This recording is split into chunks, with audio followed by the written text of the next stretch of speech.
Friends, இன்றைக்கி சிம்பிளாக ஈஸியாக குயிக்காக ஒரு தக்காளி ஊறுகாய் இல்லை தொக்கு எப்படி வேணாலும் சொல்லலாம். தக்காளி சீப்பாக இருக்கும்போது செஞ்சு வச்சுக்கோங்க. தக்காளி நல்லா பழுத்த பழமாக எடுத்துக்கோங்க. இப்போ இதை கட் பண்ணி எடுத்துக்கலாம் ரஃப்பாக. தக்காளியை நம்ம மேலே இருக்கிறத கட் பண்ணி எடுத்துட்டு ரஃப்பாக சாப் பண்ணிக்கலாம். நம்ம இதை வேக வைக்க போகிறோம். அதனால் எந்த சைஸில் இருந்தாலும் பரவாயில்ல.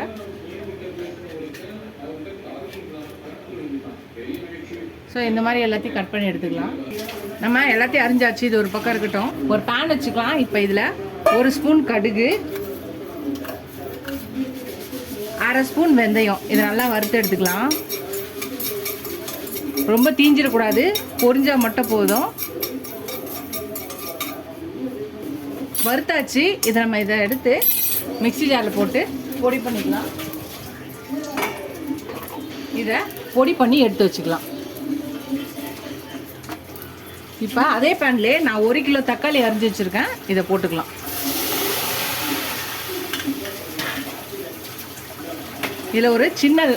இதில் ஒரு லெமன் சைஸ் புளியை போட்டுக்கலாம். இதை நல்லா வேகட்டும். வெந்ததுக்கப்புறம் பார்க்கலாம். இதை ஒரு மூடி போட்டு மூடி வச்சிடலாம். இது வேகட்டும். வெந்தோடனே பார்க்கலாம். ஒரு 10லேருந்து 15 நிமிஷத்துக்குள்ளே நல்லா வெந்துடும். இதை வெந்துருச்சு பாருங்கள். இப்போ இதை அடுப்பை ஆஃப் பண்ணிவிட்டு இதை ஆற விடலாம். ஆறினோடனே இதை மிக்ஸி ஜாரில் போட்டு அரைச்சிக்கலாம். ஆறிடுச்சு. மிக்ஸி ஜாரில் போட்டுக்கலாம். அரைச்சி எடுத்துகிட்டு வந்தாச்சு. இது ஒரு பக்கம் இருக்கட்டும். ஒரு பேன் வச்சாச்சு. இப்போ இதில் நல்லெண்ணெய் ஊற்றிக்கலாம். நல்லெண்ணெய் ஊற்றினா தான் நல்லாயிருக்கும். நான் நல்லெண்ணெய் ஊற்றிக்கிறேன். இல்லை உங்களுக்கு தேங்காய் எண்ணெயோ இல்லை குக்கிங் ஆயிலோ ஊற்றிக்கலாம்னா ஊற்றிக்கலாம். நல்லெண்ணெய் ஊற்றினா கொஞ்சம் நாளைக்கு இது தாங்கும். எண்ணெய் காஞ்சிருச்சு. கொஞ்சம் கடுகு போட்டுக்கலாம். கொஞ்சம் உளுந்து போட்டுக்கலாம். ஒரு 3 காஞ்ச மிளகாவை கிள்ளி போட்டுக்கிறேன்.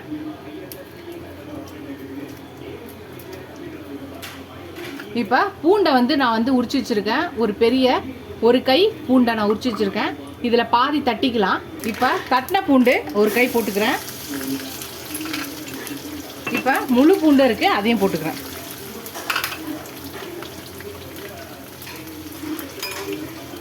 லைட்டாக மிக்ஸ் பண்ணிக்கலாம்.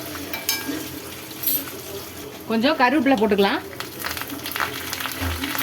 இதே மிக்ஸ் பண்ணி லைட்டாக வதங்கட்டும்.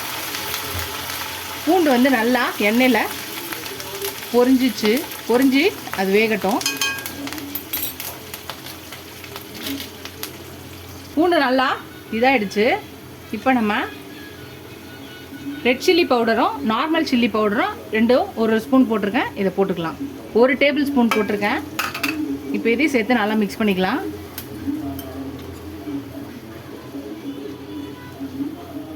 இப்போ நம்ம அரைச்சி வச்சுருக்க தக்காளி பேஸ்ட்டை ஊற்றிடலாம்.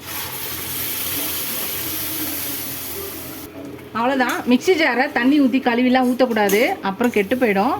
ஸோ இதை ஒரு லோ ஃப்ளேமில் வச்சுக்கலாம். இதுக்கு தேவையான சால்ட்டு போட்டுக்கலாம். இது செய்யும் போது கொஞ்சம் ஜாக்கிரதையாக இருங்க, மேலே தெரிக்கும். இதை நல்லா கலக்கிட்டு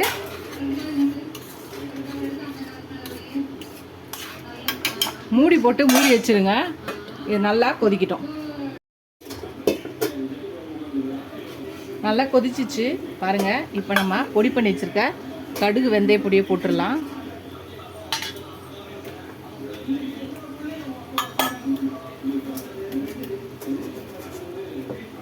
ஒரு ஸ்பூன் நாட்டு சக்கரை பொடி. இப்போ இதெல்லாத்தையும் நல்லா மிக்ஸ் பண்ணிக்கலாம். எல்லாத்தையும் மிக்ஸ் பண்ணியாச்சு. ஒரு 2 நிமிஷம் இருந்தால் போதும். அப்புறம் நம்ம ஆஃப் பண்ணிடலாம். நம்மளோட தக்காளி ஊறுகாய், தக்காளி தொக்கு எப்படி வேணாலும் சொல்லலாம். ரொம்ப சூப்பராக இருக்கும். இது நீங்கள் ஸ்டோர் பண்ணி ஃப்ரிட்ஜில் 3 மாதம் வரை வச்சுக்கலாம். வெளியில் வச்சிங்கன்னா 1 மாதம் வரையும் வெளியில் வச்சு ஸ்டோர் பண்ணி சாப்பிட்லாம். இது இட்லி, தோசை, சப்பாத்தி, ரைஸு கூட ரொம்ப சூப்பராக அல்டிமேட்டாக இருக்கும். அவ்வளோதான். நம்ம அடுப்பு ஆஃப் பண்ணிடலாம்.